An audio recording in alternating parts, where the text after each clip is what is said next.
Nobody wants to hear from Dr. Popp if they haven't shown up for their appointment. That's the level of accountability she holds her patients to.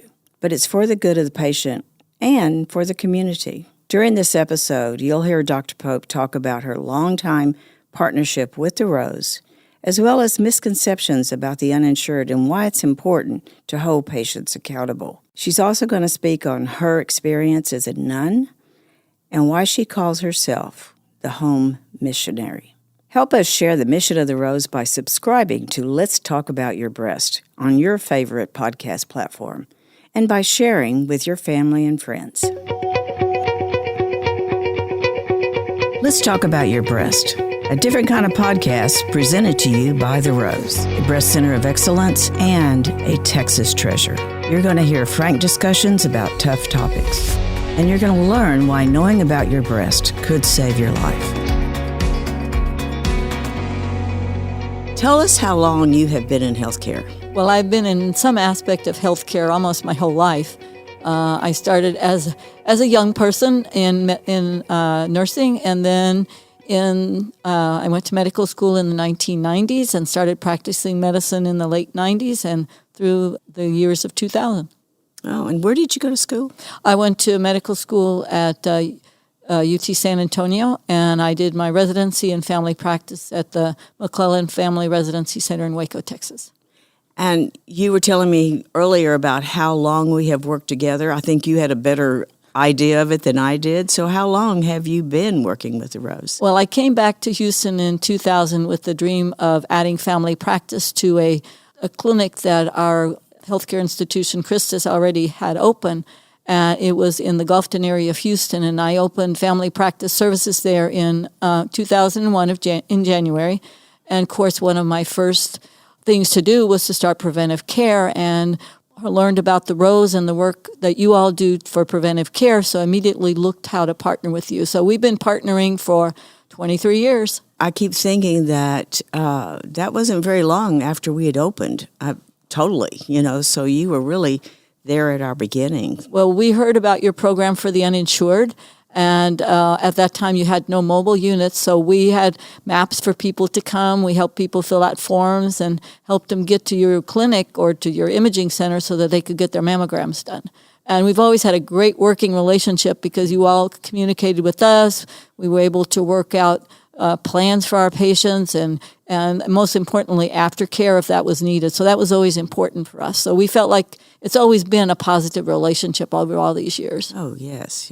Tell us about the St. Mary's now. What type of population are you working with? And just give us a little overview, profile of your patients. Christus St. Mary's Clinic is a ministry clinic of our larger healthcare institution, which is Christus Health. And it's sponsored by our Foundation for Healthcare in Houston.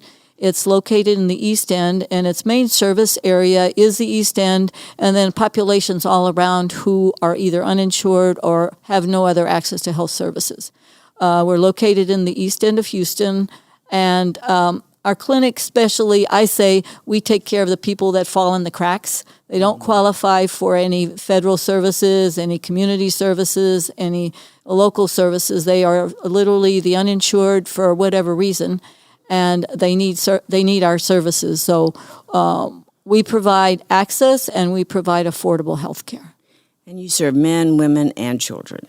Yes, we don't do many children because there are other clinics in our area that serve children. So we mostly do adults who otherwise wouldn't have access to primary health care, either preventative or disease-modifying health care. And there isn't anything for those that fall through the crack. Nothing. There isn't. It's one of the populations that are really uninserved. And we also see a lot of people outside of Harris County because there is no health care for the uninsured outside of Harris County. So we see a lot of people from the surrounding counties.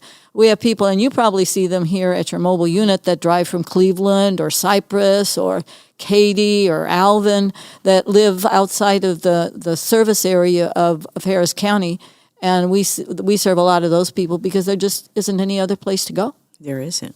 So tell us some misconceptions that people have about the poor. And I'm using that term very generally. So I think I'm going to use the word uninsured. Okay. Because that's the general those are the people that generally have the most difficulty receiving health care for whatever reason they're uninsured. Okay. So I think misconceptions are that people don't make health care a priority. I think they have to prioritize paying rent and they have to prioritize giving food. But when given the opportunity and access, people really are interested in their health. And I think breast cancer screening is a perfect example. When we're able to offer low cost or free mammography to people, we have a waiting list. Mm-hmm. It's not like people say, no, I don't really want to do it. It's like, no, I do want to do it, but I can't afford it, or I don't know where to go, or, there are all these barriers for them to get it. So breaking down the barriers by providing affordable and accessible prevention is great. So I think one of the myths is that people are not, that's not a priority, or they don't really care about their health. Mm-hmm. But that's not true. We don't see that at all. I hear that all the time. Oh, well, those people, they're spending money on everything else. It's like there is no money to spend. That's true. I'm going, how do you think folks live these days? It's so hard. Well, we're finding many people have trouble paying their rent, or with the food prices going up, they're having to put more money on their food. So again, as part of our clinic, because our clinic is focused not only on giving medicines and health, it's for the bigger purpose of health. So we help people find food, we help people find housing, but that's all part of being able to provide health care for a person. And again, preventive health is something that goes by the wayside first, because it's not a have to. It's not a have to. No. It's like I have to pay my rent. I have to buy food. I might have to get my medicine for diabetes if I can. And then I'll look at cancer screening, because I can live without that, even though it may be detrimental to my health in the long run. Right. So you have no problem convincing them. No, absolutely not. I mean, sometimes there's the usual qualms of like, well, is it going to hurt? Or, where do I have to go? Or, my friend said this is terrible, or, things like that. But the general thing is, hey, where can I sign up? Wow. It's like, we have a process and a person who helps people access the system, which makes your job easier and makes us be able to make sure people get that service that they need. Mm-hmm. So, but, we don't have any trouble of saying, go see the health coordinator, let her help you sign up. And that usually happens the same day we write the order. So, Dr. Popp, you're way too modest, because here's the truth about your services and your clinic and everything that you do. This is our number one referring partner, especially on our mobile, absolutely. And you almost always have 100% show. Now, in healthcare, that's a big deal. It doesn't matter insured, uninsured. You always deal with no shows. Mm-hmm. But at your clinic, we go there prepared, because we know it's going to be. The day that I was there, I did not realize how many times you touch that patient. You tell them to go get signed up. Yes. And then they get another call, a reminder. Someone said even 20 minutes before they're supposed to be there, if they haven't shown up, they're getting a call. That's right. That's true, yes. That is amazing. I mean, people, we just don't take that kind of time with folks, usually to remind them. Well, it's kind of interesting, because we take this seriously. And we tell the women that, if you miss 2 appointments, you've lost your opportunity, because so many people want this opportunity. Because remember, you're giving 2 things. You're giving access and you're giving affordability. And we take that really seriously. We take your time seriously. I think it would be an insult for you, the mobile unit, to come out and I only have 5 people show up. I mean, you're wasting your time and your resources, and that's not good. And we also want our women to be accountable. And I think the thing about the calls is that people don't realize that, well, sometimes you can come 20 minutes late and that's okay. But because you are on a schedule, that's not okay. And so one of my staff members has taken it on her. We didn't actually tell her to do this. She said, this is so important. If they're not here by a certain time, I'm going to call them and tell them, now remember, you're going to lose your spot if you don't show up in time. Oh my goodness. And then they will tell her, well, my car doesn't work, or, I'm stuck in traffic. So we have an idea of why and how long they're going to be late. But, the staff at the clinic take it seriously, and that rubs off on the people that are coming as well. I mean, they know this is serious. They know that this is their opportunity, and they don't want to lose it.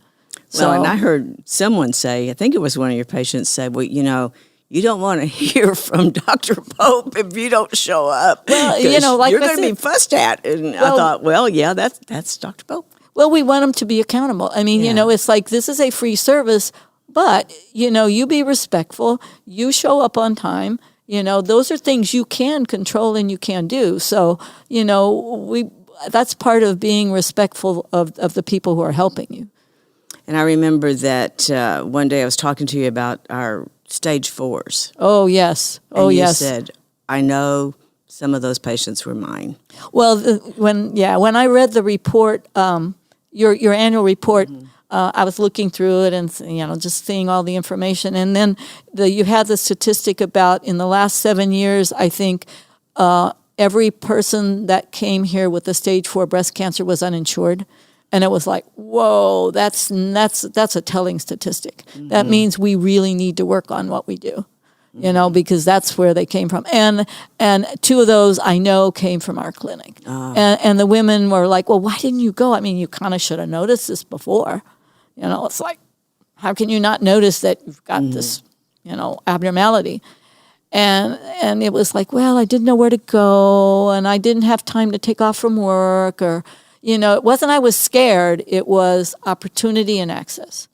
Interesting. It was the 2 things. And I'm sure, scared other things, but still. But I mean, it was like, I didn't know where to go. I didn't afford. I couldn't take off from my job to go find out, go to a doctor, make an appointment, And I think one of the nice things about what y'all do in our mobile unit is if I tell the ladies that your appointment's at 2:00, I said, you be there at 2:00, you're going to have your mammogram, and in a half hour, you're gone. So you just take off that part of work. You don't have to spend a whole day, looking and waiting. You're gonna be served, and it's time. And that's not uncommon for people who are uninsured. Many times they do wait all day long for something. And many times they can't take off from their job. So if they know there's this circumscribed time for their job, then it works. And I have to tell you, there was a couple of times not too long ago that something happened in one of the mobile units, and it was like, well, what do you mean? It's like, wait a minute, we're here. We want our mammograms. Where are they? And we said, well, I'm sorry, the machine broke down. It was like, they were, it was like, darn. So end of the world. Yes. I mean, I've been waiting for this. It's like. And I said, well, now, did they reschedule it? Well, yes. And I'm like, okay. Yeah. That happens sometimes with machines. I will tell you, we've learned more about mobile units and generators and well, I admire the women driving those big old mobile vans. That's no easy feat. That is no easy feat. So besides being a doctor, you're also a sister. Yes. And you've been a sister for how long? A long time. Long time. A long time. Long enough to be seasoned. Long enough to be a woman who is teaching the next generation how to be missionaries, how to serve. And what was your favorite missionary outing? Adventure? I haven't had a whole lot of assignments. I mean, as far as in healthcare, I mean, I've made some forays in our missionary countries. I haven't been assigned there. I think definitely what I'm doing now is the best. I mean, it's whether I was in Gulfton area or here. I mean, I think, I call myself the home missionary. There's people in our backyard. I don't have to go to our missions in Kenya or in Guatemala to be serving those who otherwise don't get health care. And again, when we define health care, it's the needs of the whole person, whether it's counseling, whether it's finding them food, whether it's buying a wheelchair or making sure they get a mammogram. It's all part of being of service and also part of making sure people are healthy. Yeah, you can't do much else if you're not healthy. Nope. And you can't, and people will say that. I said, that's my favorite phrase, especially for my non-compliant patients. If you don't have your health, it's not, the rest doesn't really matter because you can't enjoy it or do it. So speak to us, or speak to the Spanish-speaking population that are listening, and tell us 3 things that you try to tell your women anytime, whether it has to do with mammograms or health, but I'm wanting you to go ahead and speak to them. In English or Spanish? Spanish. Oh. Yo quiero decir a las personas que hablan español que siempre está cuidando a otras personas, pero una cosa que tiene que hacer es tener que cuidar su propio mismo, porque si no está cuidando su propio mismo, no puede cuidar a las otras. Y también usted, siempre está cuidando a las otras y tiene que buscar maneras para cuidar a su propio mismo. Y hay lugares donde pueden tener sus estudios para papanicolaos o otros estudios para mamografías. Y hay lugares donde pueden recibirlo con un costo bajo o gratis. Aquí la Clínica Rosa es uno de esos lugares. Y si tenía interés, hablan con ellos o una persona que puede ayudarlos. Now tell me what you said. I said that the women always take care of somebody else before they take care of each other. So they need to put their own health, be able to take care of themselves. And I said that there are places there that you can go to get low-cost health care, whether it's mammograms or pap smears or whatever. And if you don't know where to go, you can talk to someone who's listening to this podcast and to help you find where you can go to get the services. Isn't that interesting? It doesn't matter what race, language, women always put themselves last. And we get a lot of women who come in and say, "You haven't had a mammogram for 10 years? Why not?" Well, and they're saying in Spanish, "I've been caring for other people. I've had, my kids or my grandparents or my parents or my in-laws or whoever. I've been caring for all of those, and now they seem to be settled, and now I can take care of myself." Yeah, that is over and over we hear that story. The other story is the working woman. They don't have time. It's I can't afford to leave my job. I can't afford to take time off to take care of myself. That's probably the other big obstacle for women is, especially if they're the sole breadwinners. They say, "I just can't take off." Yeah. And, unfortunately, we find that in our school districts, in our business areas, the women that come, that we take the mobile, and they have their mammogram on the mobile, coaches will tell us invariably, "I wouldn't have had it done this year. I just didn't have time. Yep. I couldn't take off work." There's something very wrong with a society that doesn't let you take off work for a basic health need, or that we've become so fearful that we might be, put our job in jeopardy by taking off. That just amazes me. But it's in insured and uninsured populations. So that is why any kind of mobile services has become such a need in serving women. Well, health care, especially in the state of Texas, has never been a priority. We're one of the highest states and counties for the uninsured.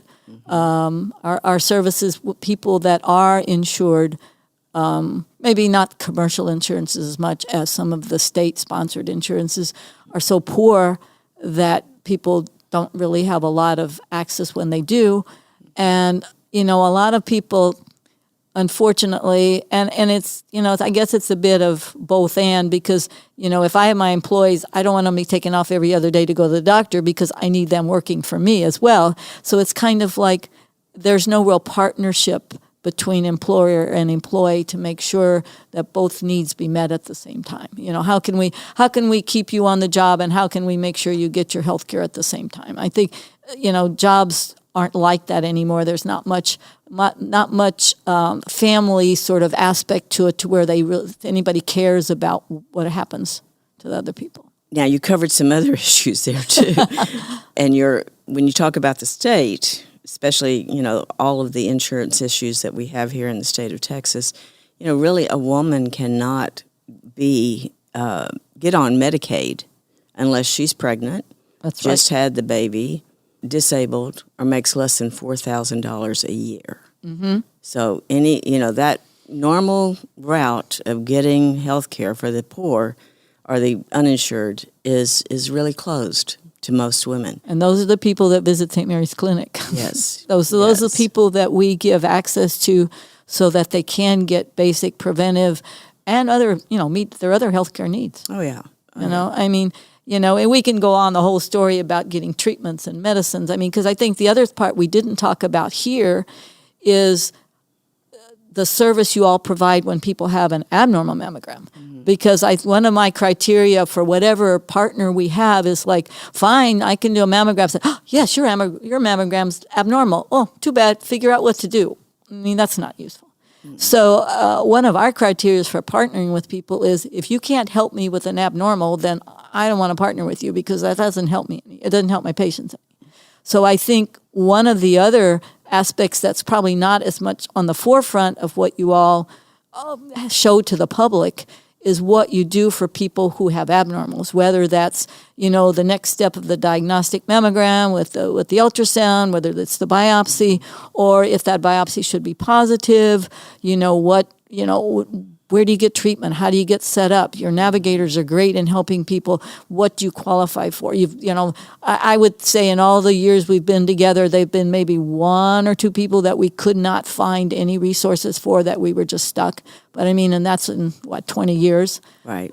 So, those are sort of the backdoor kinds of, or backroom kinds of things that just make a huge difference, for people. Because when a woman finds out she has an abnormal mammogram, it may be just because they can't see a shadow or something, but to them it's cancer until proven otherwise. Right. So, the fact that they can get a timely appointment, that they know they may have to pay something but not a lot, it just makes a huge difference for the women for that next step. And I think that's sort of something that probably isn't talked about as much when y'all are doing your promotions, that it's just enormously important. Yeah, you're right. We don't focus on that as much as we do the screening and getting the mobile out there, but it is. We diagnose somewhere around 450 or 500 women a year, and men. We have the occasional men. But half of those are invariably uninsured. That means that 250 we're trying to find help for. And most, like you said, go through the breast and cervical cancer program. That is a state program, but it has very strict criteria. And a lot of it has to do with that income. And, in the way that program looks at income is the family income.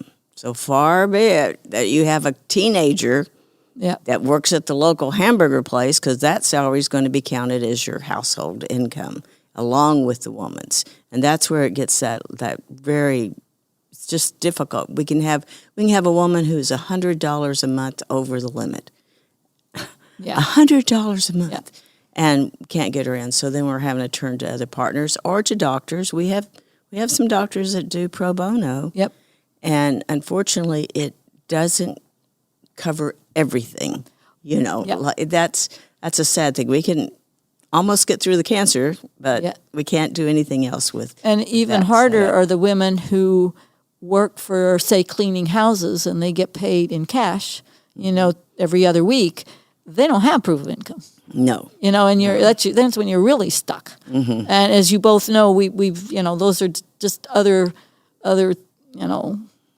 avenues that we have to pursue, and other bridges we have to cross to get what we need for our patients. But again, and those are all kind of the outliers. But I think as a whole, this is just such a successful program, and such a needed program, because like I said, where do you go? What do you do? Even knowing possibilities of, okay, well, this is what I can do, and how to get there.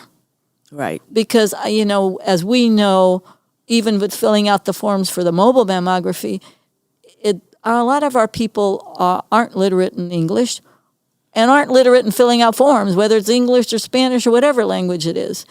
And so having somebody to help them go through the process of filling out a form, how do I turn it in, what happens when the paper comes back, all those steps to make something happen are hugely important. Oh, yeah. Because, I mean, I as I said, in our clinic work for lots of things, medicines, treatment plans, if we don't have somebody working with the patient and for the patient, I mean, I can give them that piece of paper and it's going to sit there until the rats eat it. I mean, it's nothing's going to happen to it because I don't know what to do with it. And so I think that again, pieces that people don't, unless you're in that situation and have to help people walk through it, that most people don't realize how important it is to have someone walking with the patient through these processes, not only psychologically, but just to get it all done. Right. And I know that one of the docs at Methodist told me that your patients are the most educated we have. He was so surprised because they are uninsured. They're coming through the program. And he said, but your people, your navigators, have told them what to expect, and they've prompted them what questions to ask and not to be afraid to do that. Now, that's a very daunting time. You've got cancer. You're depending on somebody to treat you, and you have questions. And I don't care, insured, uninsured. You're very reluctant to question that doctor on anything. And so the navigators serve as that in between. They'll call the navigator and say, "Now, why am I doing this?" And yes, And I have to tell you, Dr. Popp, when we started the navigation program, and I'm telling on myself, I thought, here we diagnosed him. We had the slides, that showed. We had the path report. I would have our people give them that. And at that time, Harris Health was all we had. Yes. And I'd say, so they have to go on to Harris Health, but they'll get right in. I didn't know. I was so naive, so stupid. But we had a lady who had been diagnosed. It was 6 months later, and for some reason, one of our employees called her about something, and it turned out she'd never had treatment. I was floored. I mean, I can still remember how, terrified I was. This woman had been walking around 6 months without treatment. And it turned out she didn't want her family to know. And she didn't have anybody else. And she had gone to Harris Health. And they asked her how much money her husband made. And she didn't know. And they wouldn't go any further with her. And so I remember having one of my employees was a cancer survivor, breast cancer survivor, had her come in and the woman come in, and it was so precious because she said, "You've got to do this for your son. You've got to do this." And that, she became my first patient navigator. She went to the house. There you go. With the patient and said, "Here's what's going on, and this is why we have to do all this." And that from then on, I said, that's it. They've got to have somebody to walk with them. And that's I think one of the advantages of coming to places like St. Mary's Clinic, because we recognize, like my staff, some of the people are actually just there to help people go through the process. Right. It's like, well, I can write 60,000 prescriptions, but if the person can't get them and doesn't know how to get them. Right. So, one of my earliest asks when we started the clinic was I have to have a patient assistant person, whatever we want to call them for job title, that helps people walk through whatever they need to do. And I think, again, that's one of those things where it's like you go, well, duh, because, it's not one of those things that jumps in your mind that you say, okay, this is what we need for our patients. But it is. It is, absolutely. I think we need patient navigators, patient advocates, whatever, for every disease. It doesn't matter who you are, and it does not matter if you're insured or uninsured. And if you have a good patient navigator, a social worker, they're worth their weight in gold. They sure are. They are. And that's another little issue with the state, that we cannot get patient navigators reimbursed. They have no DRG code. They have no way that you can actually charge for their services. And you're going, wait a minute. Yeah. Really? Come on. And they're invariably lay people. They're not medical. Right. And if they were medical, they'd scare the people to death. Really? I mean, these are women who are street smart. Yeah. They understand what that woman's going to face. Yeah. And they know how to talk with her and how to encourage her. Everybody needs that. Well, and I think the other thing about our patient navigators and our assistants is they understand a lot of how to access the resources, because it's like, okay, if you fill it out like the form like this, it's not going to happen. You have to fill the form out like this. Right. And you can say your income in a certain way that's being acceptable, where in another way it's not, and you're not lying or cheating. You just are learning how to play the game, as it were, to answer the questions in a format that is acceptable. Right. So, a lot of that, and it's experience, and they have it. So it's, Yes. you know. And so many of our patients haven't asked for help before. That's correct. They have always paid their way through. There's no way you can do that with cancer.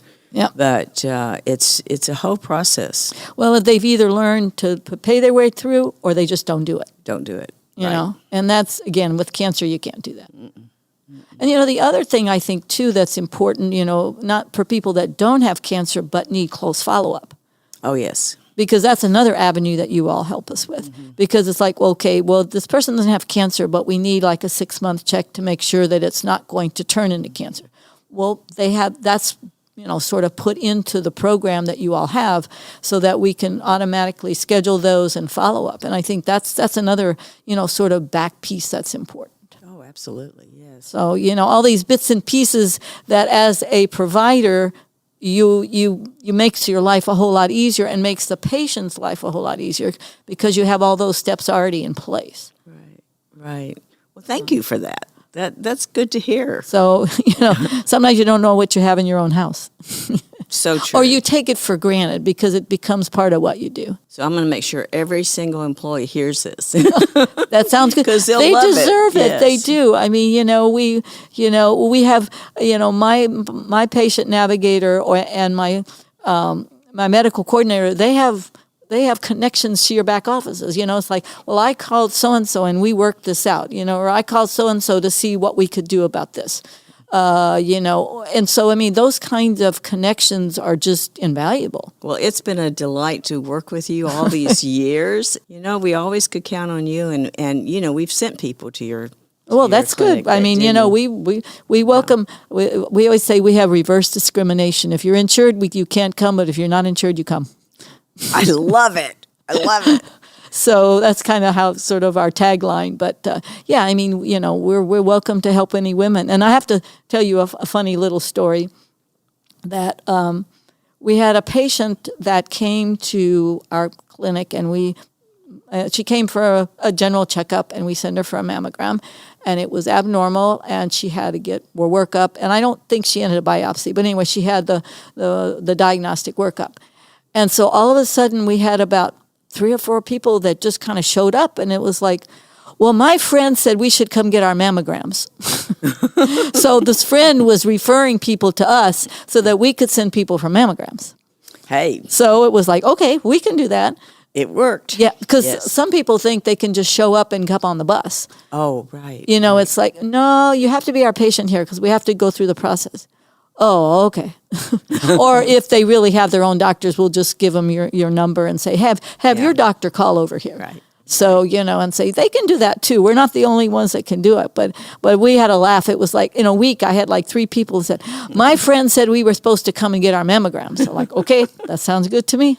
Hey, but that's the way it gets out. That's right. That's right. And we want women to talk about it. That's right. Especially if they're uninsured and have nowhere else to go. That's great. You're an arm of the rose when it comes to mammograms. We're an arm for those people who need health. That's and we all work together. And people always say, well, you do the work. And I said, but I have a philosophy that we're all in this together.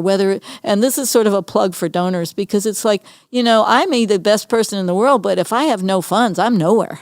That's true. And I always say, so people who have funds and want to donate, they're just as much as missionaries as us. They're just as smart part of our mission as the rest of us.